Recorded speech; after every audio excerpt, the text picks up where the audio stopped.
I look in the mirror, I don't recognize this reflection. Thinking back, I got lost in this projection, slowly reminiscing about the trials and tribulations. Jesus saved me, covered by his blood, I'm now safe. An innocent being turned into a craze, the flesh abused through an obsessed rage.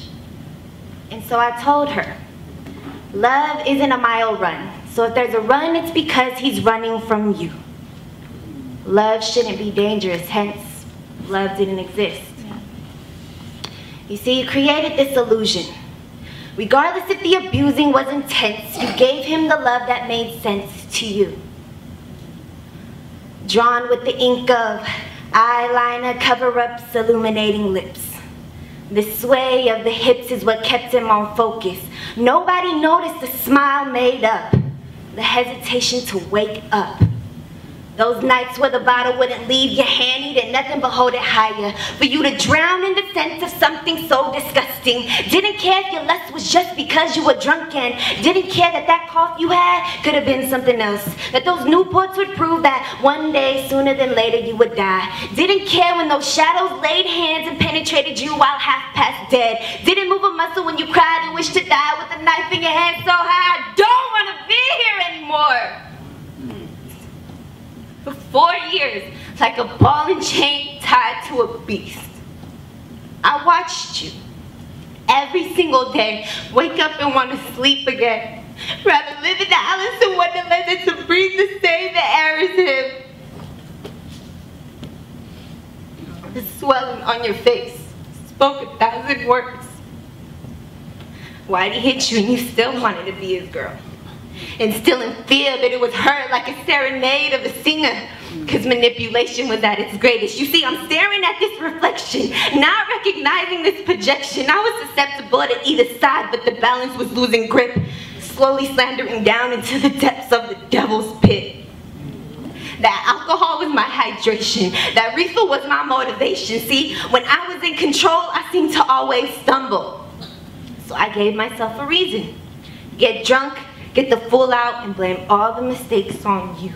Kept you from your friends and from your passions. Was like a ball and chain tied behind bars, you were held captive.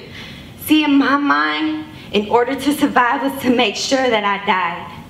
Each sip was a step closer. Each sip made me feel nothing. Numb to the hits that were placed on my face. The tug of war with my hair didn't hurt as much. This body wasn't being cherished. It was getting prepared to be buried because then I felt it was worth none. Seated in a bathroom, hiding from the rage, praying for somebody to save me, holding a knife beside me, lifting up my sleeve, my Bible telling me to cut me. Carved not deep enough was the word love. I wanted to see it, because it wasn't around me at all. Fear not, for I am with you. Something inside me told me to no longer be afraid. I knew I could die from my next move, but in my eyes there was nothing more I could lose. Even though I was at my weakest, I felt stronger than ever. I was giving myself away, powered by my Lord, conquering the devil. And so I said, I'm done. It's over. You need to go. Confrontation was in heat, but his grin was cheek to cheek. Smiles and it's okay was on repeat. It took a split second for blood to drip, landing in the arms of a woman whose strength took control. See, in that moment, my mother was empowered by God's strength. This little lady wasn't afraid of this beast who made her daughter bleed. She looked dead in his eyes, and now it felt defeat. So as I'm staring at this reflection, thanking God for this blessing, because even though my teeth need to work and my nose and jaw will never feel the same, I'm thankful for that day. The ball and chain was broken.